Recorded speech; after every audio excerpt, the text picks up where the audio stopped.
বন্ধু দেখো আমার কিন্তু ডিম কারি প্রায় হয়ে এসছে। গরম মশলা দিয়ে নামিয়ে নেবো। জাস্ট কালারটা দেখো। তোমরা এইভাবেই কালারটা কেন এসছে জানো? আমি যে টমেটো পেঁয়াজ সব কিছু ভেজে নিয়ে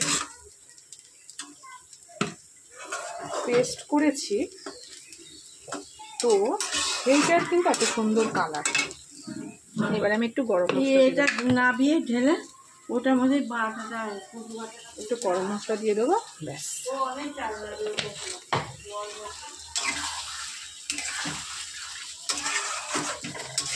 দেখো জাস্ট কালারটা দেখো, একটা ফাটাফাটি কালার, বুঝেছো?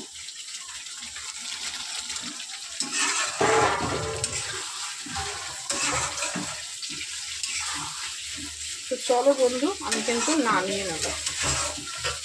আমার ডিমের কারি হয়ে গেছে।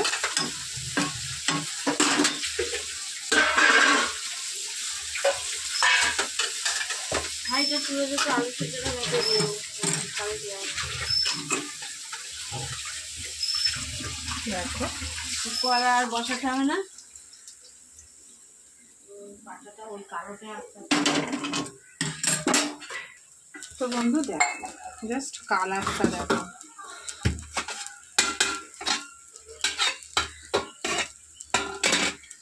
ভাবা যাবে না এত সুন্দর কালার, এবং খেতেও কিন্তু এটা দারুণ লাগে। দেখো এটাও কিন্তু ভাজা হয়ে এসছে। তো এই দেখো কচু পেস্ট করা রেডি। এবার এটা করে নেবো। তো চলো, তো এটাও নামিয়ে নেবো। এটা নামানো হয়ে গেছে, এবার এটা নামাবো। দেখি এটা হতে জানো তো অনেক সময় লাগে। কতটা ছিল দেখো, এখন কতটা কমে এসছে।